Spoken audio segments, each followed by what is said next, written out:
आइए अब हम लोग बात करें चैप्टर नंबर 6 में। चैप्टर नंबर 6 में हम लोग को पढ़ना है मॉलिक्यूलर बेसिस ऑफ इनहेरिटेंस। और मॉलिक्यूलर बेसिस ऑफ इनहेरिटेंस का पहला टॉपिक है हमारा स्ट्रक्चर ऑफ डीएनए। आइए दोस्तों, स्ट्रक्चर ऑफ डीएनए का स्टडी करने के लिए सबसे पहले हम लोग को थोड़ा सा न्यूक्लिक एसिड की जानकारी प्राप्त करना पड़ेगा कि न्यूक्लिक एसिड क्या है। न्यूक्लिक एसिड, देखिए न्यूक्लिक एसिड का खोज का श्रेय सबसे पहले फ्रेडरिच मेस्सर नामक साइंटिस्ट को जाता है, क्योंकि फ्रेडरिच मेस्सर नामक साइंटिस्ट ने ही सर्वप्रथम न्यूक्लिक एसिड का खोज 1869 ईस्वी को किया था। यानी 1869 को फ्रेडरिच मेस्सर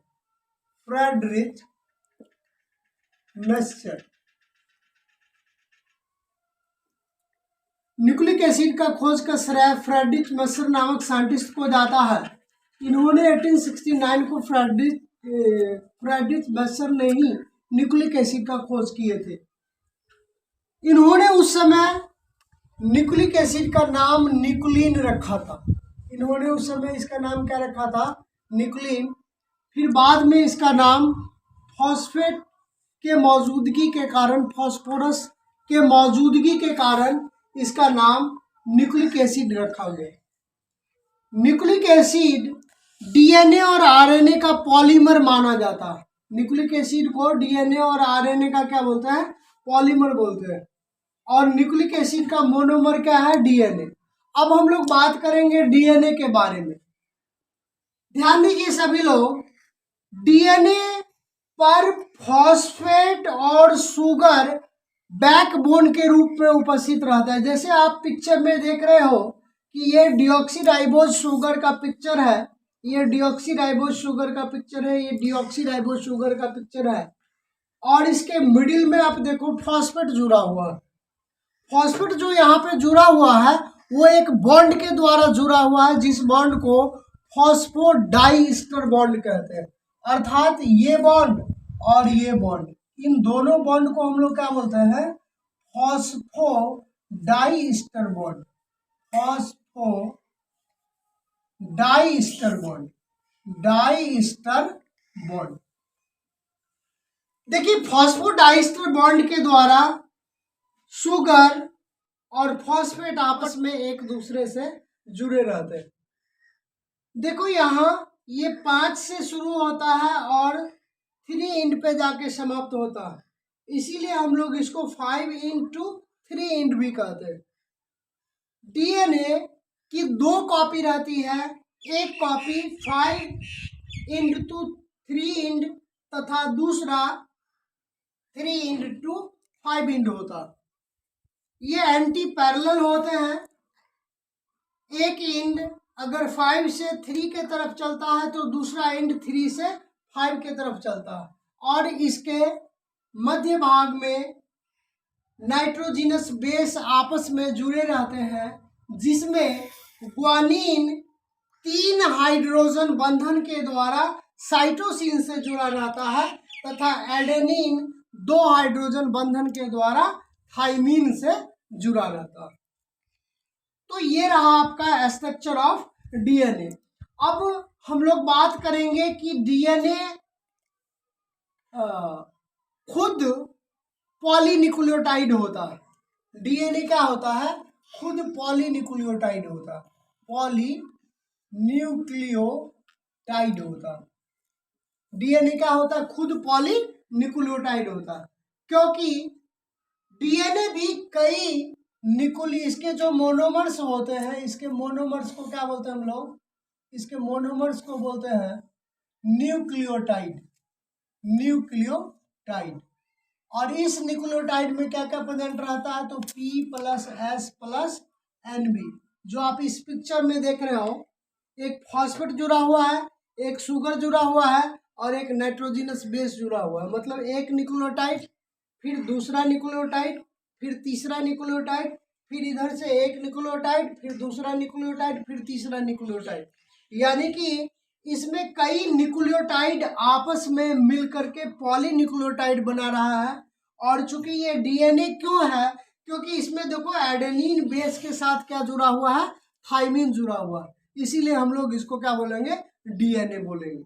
डीएनए के कितने इंड है, 2 इंड है, 2 एंटी पैरेलल पॉइंट से ये जुड़ा रहता है। एक 5 से शुरू होके 3 पे समाप्त होता है और दूसरा 3 से शुरू होके 5 पे समाप्त होता है।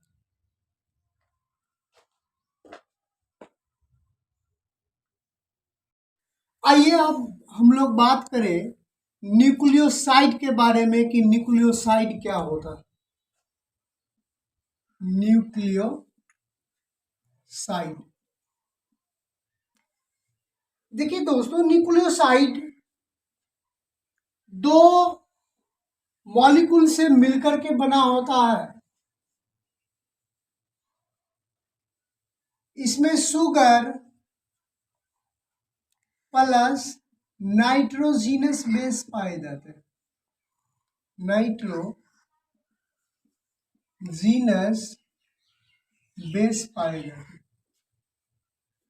लेकिन अगर हम लोग न्यूक्लियोसाइड की अगर बात करें तो न्यूक्लियोसाइड में, आइए हम लोग देखते हैं कि न्यूक्लियोसाइड में क्या क्या पाया जाता है।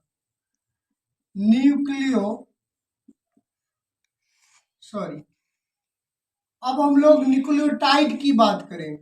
न्यूक्लियोटाइड तो जिस प्रकार साइड 2 मॉलिक्यूल से बनता है शुगर और नाइट्रोजनस बेस से, उसी प्रकार टाइड 3 मॉलिक्यूल से बनता है। अगर इसमें हम फॉस्फेट जोड़ दें, क्या जोड़ दें, फॉस्फेट प्लस हम लोग शुगर और नाइट्रोजनस बेस प्लस शुगर और नाइट्रोजीनस बेस, यानी न्यूक्लियोसाइड और न्यूक्लियोटाइड में यही अंतर है कि न्यूक्लियोसाइड में फॉस्फेट नहीं पाया जाता है, जबकि न्यूक्लियोटाइड में फॉस्फेट पाया जाता है। तो न्यूक्लियोसाइड 2 मॉलिक्यूल से मिलकर के बना होता है, शुगर और नाइट्रोजनस बेस, जबकि न्यूक्लियोटाइड 3 मॉलिक्यूल से मिलकर के बना होता है, फॉस्फेट, शुगर और नाइट्रोजनस बेस।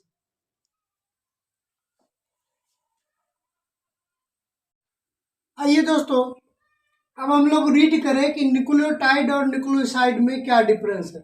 देखो, न्यूक्लियोसाइड में हम लोग बात किए थे कि शुगर और नाइट्रोजनस बेस पाया जाता है, जबकि न्यूक्लियोटाइड में फॉस्फोरिक एसिड प्लस शुगर और प्लस नाइट्रोजनस बेस, या हम कह सकते हैं कि न्यूक्लियोटाइड में फॉस्फेट और शुगर तथा नाइट्रोजनस बेस पाया जाता है।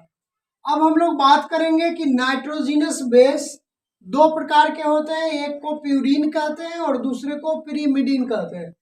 प्यूरीन में देखो एडेनिन और ग्वानिन पाया जाता है, जबकि पिरिमिडीन में साइटोसिन और थाइमिन पाया जाता है। जबकि अगर हम लोग यूरासिल की बात करेंगे तो यूरासिल पायरिमिडीन में पाया जाता है, जो आरएनए ग्रुप्स के अंतर्गत आता है। अब ध्यान दीजिए कि टोटल नाइट्रोजनस बेस कितना है, 5 है, एडेनिन, ग्वानिन, साइटोसिन, थाइमिन और यूरासिल।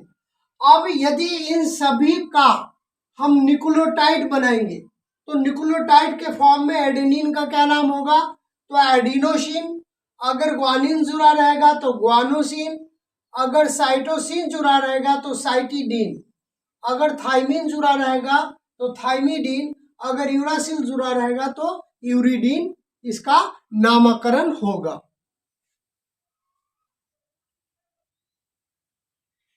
बात करें double helix model of DNA, अर्थात डबल हेलिक्स मॉडल क्या होता है।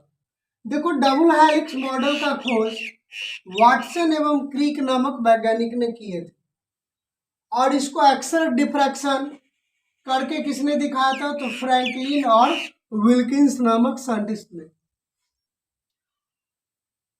फ्रैंकलिन और विल्किंस का बहुत बड़ा देन है, क्योंकि इन्हीं दोनों ने वाटसन एंड क्रिक को अपने पार्टी में बुलाया था, और इस एक्सरे डिफ्रैक्शन के मदद से वाटसन एंड क्रिक ने डीएनए के डबल हेलिक्स मॉडल का खोज किए 1953 ईस्वी में। और इस कार्य के लिए 3 साइंटिस्ट को, वाटसन, क्रिक और इन दोनों में से एक साइंटिस्ट जो आप देख लेंगे नेट पर सर्च करके कि एक साइंटिस्ट कौन थे जिनको नोबेल नहीं मिला था। अब हम लोग बात करेंगे कि 1962 में 3 साइंटिस्ट को नोबेल मिला, किस कार्य के लिए? तो double helix model of DNA. देखो यहां से लेकर यहां तक, फिर यहां से लेकर यहां तक, इस पूरी दूरी को हम लोग एक लूप कहते हैं। एक लूप में कुल बेस पेयर की संख्या कितनी होती है? 10। देखो एक एडेनिन थाइमिन से जुड़ा हुआ है, दूसरा ग्वानिन साइटोसिन से, तीसरा साइटोसिन ग्वानिन से, चौथा एडेनिन थाइमिन से, पांचवा ग्वानिन साइटोसिन से, छठा एडेनिन थाइमिन से, सातवां ग्वानिन साइटोसिन से, आठवां एडेनिन थाइमिन से, नौवां एडेनिन थाइमिन से और 10वां ग्वानिन साइटोसिन से जुड़ा रहेगा। ग्वानिन किससे जुड़ा रहेगा? तो साइटोसिन से जुड़ा रहेगा। मतलब इन 10 बेस पेयर को हम लोग एक लूप बोलते हैं। एक लूप की कुल दूरी 34 एंगस्ट्रम होती है।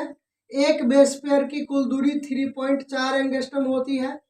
डीएनए की कुल मोटाई 20 एंगस्ट्रम होती है। उसके बाद डीएनए के एक लूप में कितना बेस पेयर पाया जाता है? 10 बेस पेयर। देखो जिस प्रकार आप एक सीढ़ी को ले लो और उस सीढ़ी पे देखो कि यहाँ पे 2 बंदर है, प्रत्येक सीढ़ी पे 2-2 बंदर बैठा हुआ।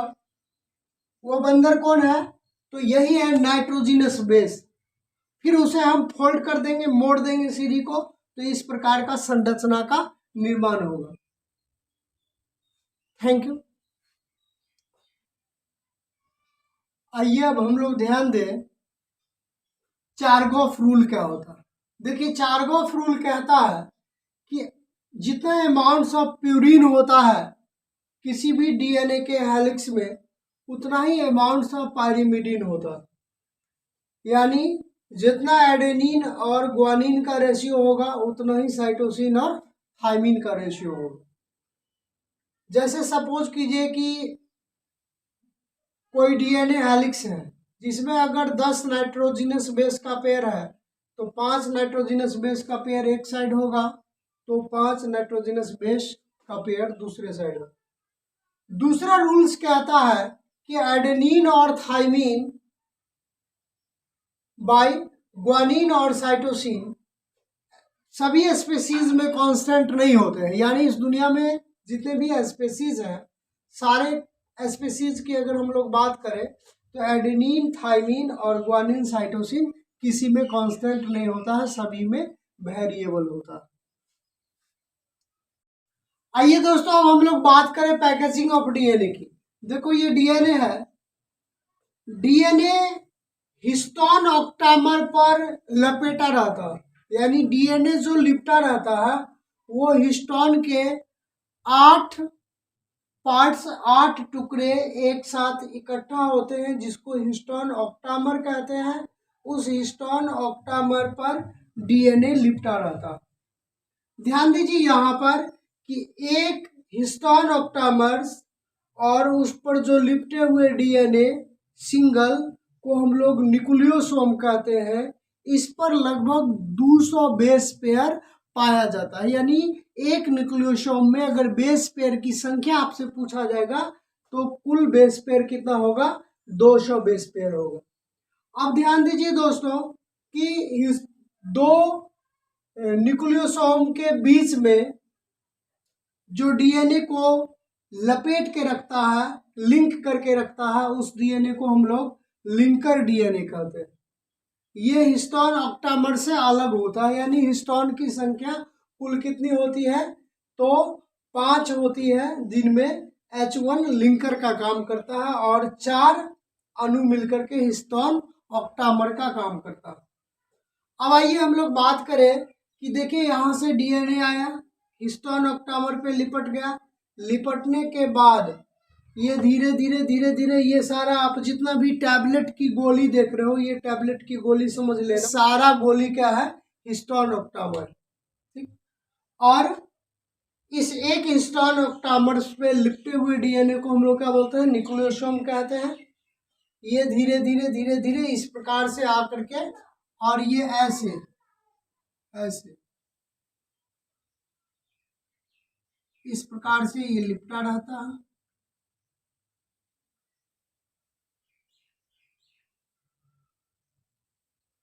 इस प्रकार से ये लिपटा रहता है।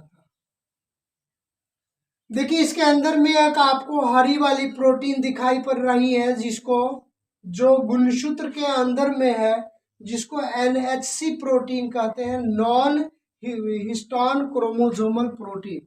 ये नॉन हिस्टोन क्रोमोसोमल प्रोटीन के ऊपर जो DNA रहता है वो लिपटा रहता है। ये पूरा क्रोमोसोम है। इस क्रोमोसोम की पूरी लेंथ कितनी होती है? 2.3 मीटर्स, और एक न्यूक्लियोटाइड्स में ये 10⁻⁻6 में पाया जाता है। इसका साइज कितना होता है? तो 10⁻⁻6 होता है। आइए अब हम लोग बात करें हिस्टोन प्रोटीन के बारे में। देखिए हिस्टोन प्रोटीन अर्जिनिन और लाइसिन बेसिक अमीनो एसिड से मिलकर के बना होता है, जो पॉजिटिव चार्ज नेचर का होता है, जबकि हमारा DNA निगेटिव चार्ज नेचर का होता है। इसी कारण से DNA हिस्टोन के ऊपर आपस में लिपटा रहता है। आइए हम लोग बात करें, हिस्टोन कुल 5 प्रकार का होता है।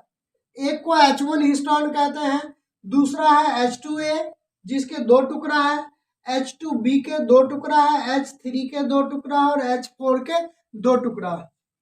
मतलब अगर हम लोग इन दो टुकड़ा को आपस में जोड़ देंगे तो 4 टुकड़ा होगा, फिर इन 2 टुकड़ा और इन 2 टुकड़ा को आपस में जोड़ देंगे तो 8 टुकड़ा।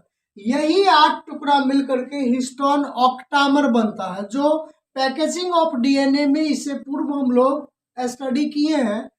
और उसमें हम लोग बात किए थे कि जब H2A के 2 टुकड़ा, H2B के 2 टुकड़ा, H3 के 2 टुकड़ा, H4 के 2 टुकड़ा आपस में मिल करके हिस्टोन ऑक्टामर बनता है, तो हिस्टोन ऑक्टामर के ऊपर जब DNA लिपट जाता है तो उस लिपटे हुए DNA के एक टुकड़े को हम लोग क्या बोलते हैं? न्यूक्लियोसोम। यानी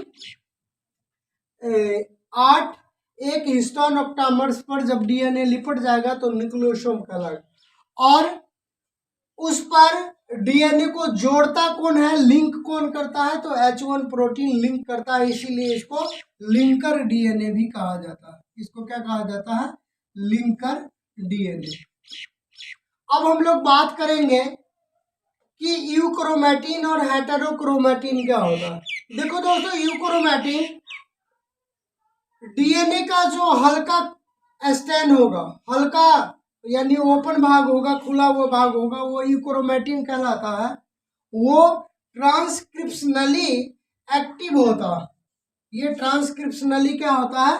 एक्टिव होता है, और वो RNA का निर्माण कर सकता है। लेकिन जो काफी कॉन्डेंस्ड फॉर्म में रहता है उसको हेटेरोक्रोमैटिन कहते हैं। यानी DNA के गहरे स्टैंड को हेटेरोक्रोमैटिन कहते हैं, जो ट्रांसक्रिप्शनली इनएक्टिव होता है। यहाँ से RNA का निर्माण नहीं हो सकता। आइए अब हम लोग बात करें सर्च ऑफ DNA, यानी DNA का कैसे खोज हुआ, किसने किए। खोज का श्रेय ग्रिफिथ नामक साइंटिस्ट को जाता है, इसलिए इसे ग्रिफिथ एक्सपेरिमेंट भी कहते हैं। ये एक्सपेरिमेंट 1928 ईस्वी में दिया गया। इसको ट्रांसफॉर्मिंग प्रिंसिपल भी कहते हैं।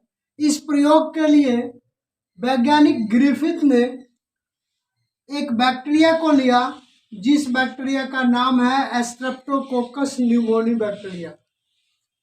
यह उसी का एक प्रजाति है जिसको बोलते हैं डिप्लोकोकस न्यूमोनी।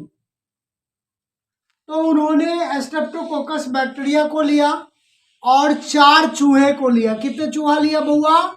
4 चूहा लिया। तो 4 चूहा ले लिए, उसके बाद बैक्टीरिया ले लिए, बैक्टीरिया में स्ट्रेप्टोकोकस न्यूमोनी ले लिए। और स्ट्रेप्टोकोकस न्यूमोनी का अब 2 स्टेज आता। एक स्टेज को स्मूथ स्ट्रैंड कहते हैं और दूसरे को रफ स्ट्रैंड कहते हैं। यानी जो स्मूथ स्ट्रैंड है उसमें म्यूकस पाया जाता है, पॉलीसेक्राइड कोट उस पर पाए जाते हैं, जो निमोनिया काउज कर सकता है, जो चूहा को मार सकता है, जो चूहा में बीमारी उत्पन्न कर सकता है। लेकिन जो रफ स्ट्रेन है ये निमोनिया काउज नहीं कर सकता है। अब इसमें निमोनिया की बीमारी नहीं होगी।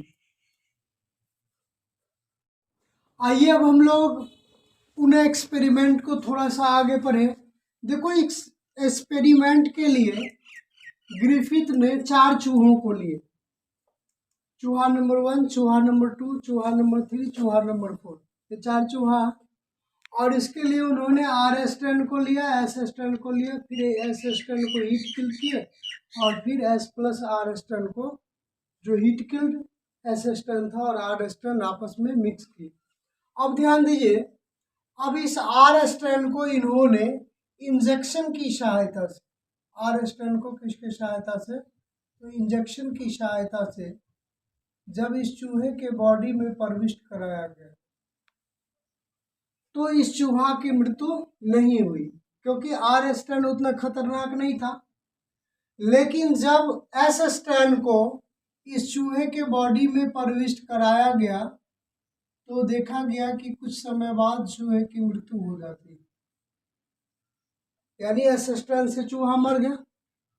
फिर उन्होंने क्या किया कि इसी स्ट्रेन को गर्म कर दिया, गर्म करके सारे बैक्टीरिया को मार दिया।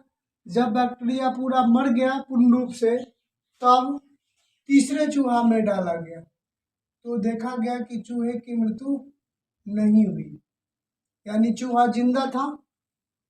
लेकिन जब एक्सपेरिमेंट नंबर 2 और एक्सपेरिमेंट नंबर 3 यानी हीट किल्ड एस स्ट्रेन को और एस स्ट्रेन को, sorry heat killed S strain को और आर स्ट्रेन को लेकर के आपस में जब चौथे चूहा में डाला गया तो देखा गया कि चूहे की मृत्यु हो गई। अब इस बात से पता चल गया कि एस स्ट्रेन जो डेड था, उस एस स्ट्रेन से कोई ऐसा जेनेटिक मटेरियल निकला जो किसके पास चला गया, आर स्ट्रेन के पास, और आर स्ट्रेन से फिर वो कन्वर्ट हो गया एस स्ट्रेन में, यानी आर किस में कन्वर्ट हो गया, एस में, और तब जाके क्या हुआ, तो चूहे की मृत्यु हो गई। अब देखिए, live R somehow got transform into S strain, यानी जो फिगर के माध्यम से मैंने दिखाया था कि जो लाइव आर होता है वो ट्रांसफॉर्म किस में कर जाता है, एस स्ट्रेन में, और जिसके कारण क्या होता है कि उसे ही हम लोग ट्रांसफॉर्मिंग प्रिंसिपल कहते हैं, जो कहाँ से ट्रांसफॉर्म होता है, तो हीट किल्ड एस स्ट्रेन से ट्रांसफॉर्म होता है। Transforming principle is genetic material, यानी ट्रांसफॉर्मिंग प्रिंसिपल क्या है, एक जेनेटिक मटेरियल है। आइए दोस्तों, अब उसी एक्सपेरिमेंट को कुछ वैज्ञानिक ने एक नया तरीका से देखा। उन्होंने प्रोटीन डाइजेस्टिव एंजाइम प्रोटीनेज को लिया, देन आरएनएज को लिया, और उन दोनों एंजाइम को बारी बारी से डाल करके उन्होंने देखा, यानी उन्हें पता करना था कि वो मटेरियल प्रोटीन है या कुछ और चीज है, ये बात पता करना था। तो अब ध्यान दीजिए यहाँ पे कि उन्होंने जैसे ही डेड एस स्ट्रेन पे प्रोटीनेज डाला तो फिर भी देखा कि एस स्ट्रेन में कन्वर्ट हो गया। इसका मतलब है कि वो जेनेटिक मटेरियल प्रोटीन नहीं था। फिर उन्होंने यहाँ पे आरएनएज डाला, फिर उन्होंने यहाँ पे क्या डाला, तो आरएनएज डाला, आरएनएज डालने के बाद फिर पता चला कि ये प्रोसेस पूरा हो ही रहा। तब उन्होंने यहाँ पे क्या डाला, तो डीएनएज डाला, डीएनएज। जब इन्होंने यहाँ पे डीएनएज डाला तब इन्होंने देखा कि ये प्रोसेस नहीं हुआ, मतलब यहाँ पे क्या हुआ कि अब ये ब्रेक हो गया। जब ये प्रोसीजर ब्रेक हो गया, अब ये आर से एस में कन्वर्ट नहीं हुआ। लेकिन उस समय क्या था कि सभी बायोलॉजिस्ट इस बात से खुश नहीं थे, इस थ्योरी को सभी साइंटिस्ट ने मान्यता नहीं दी, जो हम लोग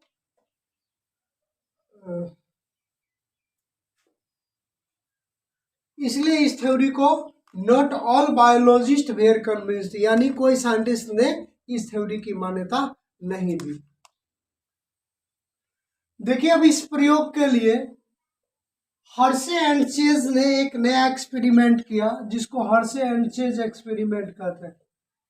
ये बात 100% प्रूफ कर दिया, यानी इस प्रूफ को कंक्लूसिव प्रूफ भी कहा जाता है that DNA is genetic material, यानी इस प्रयोग ने 100% साबित कर दिया कि डीएनए ही जेनेटिक मटेरियल है। एक बैक्टीरियोफाज होता है जो बैक्टीरिया के ऊपर अट्रैक्ट कर सकता है, जो बैक्टीरिया को अफेक्ट कर सकता है, और नेक्स्ट है अपना जेनेटिक मटेरियल उसके सेल में डाल सकता है। आइए अब हर्शे एवं चेज के प्रयोग को पढ़े। हर्शे और चेज ने अपने प्रयोग के लिए उन्होंने बैक्टीरियोफाज को लिया। बैक्टीरियोफाज एक ऐसा बैक्टीरिया है जो अपने ही बैक्टीरिया सेल पर आक्रमण कर सकता है, बैक्टीरिया के सेल में अपना जेनेटिक मटेरियल को ट्रांसफर कर सकता है। उन्होंने इसमें क्या किया कि एक बैक्टीरिया के डीएनए को रेडियो एक्टिव कर दिया और एक बैक्टीरिया के बाहरी पार्ट्स को रेडियो एक्टिव कर दिया। रेडियो एक्टिव यानी एक बैक्टीरिया के बाहरी पार्ट को रेडियो एक्टिव किया और एक उसके जेनेटिक मटेरियल को रेडियो एक्टिव किया। उसके बाद फिर इसको जब इन्फेक्ट कराया, तो इन्फेक्ट कराने के दौरान आप ध्यान से देखो, जब इसके ऊपर इसका आक्रमण हुआ तो आक्रमण होने के बाद सेल के अंदर में रेडियो एक्टिव डीएनए पाया गया। इसके अंदर में जो रेडियो एक्टिव हम लोग डीएनए को करवाए थे वो रेडियो एक्टिव डीएनए यहाँ पे मिला, रेडियो एक्टिव डीएनए मिला। लेकिन दूसरे एक्सपेरिमेंट में डीएनए रेडियो एक्टिव, चूंकि यहाँ पे डीएनए को मैंने रेडियो एक्टिव नहीं किया था, रेडियो एक्टिव किसको किया था, तो रेडियो एक्टिव हम लोग किए थे उसके बाहरी आउटर पार्ट्स को। तो उसका जो आउटर पार्ट्स था वो ऊपर में था और इस कारण से क्या हुआ कि इस बात से स्पष्ट हो गया, इस बात से पता चल गया कि डीएनए का ही ट्रांसफर होता है, क्योंकि यहाँ पे डीएनए का ही ट्रांसफर हुआ। इस बात से स्पष्ट हो गया कि डीएनए ही जेनेटिक मटेरियल है जो एक सेल से दूसरे सेल में ट्रांसफॉर्म होता है, एक व्यक्ति से दूसरे व्यक्ति में जाता है, एक पीढ़ी से दूसरे पीढ़ी गुजरता रहता है। अर्थात ये थ्योरी 100% एक्सपेरिमेंटल प्रूफ कर दिया कि डीएनए ही जेनेटिक मटेरियल है। Thank you all of you दोस्तों। अगर आपको वीडियो पसंद आए तो आप वीडियो को लाइक ज़रूर करना, शेयर ज़रूर करना, सब्सक्राइब ज़रूर ठोक देना। Thank you all of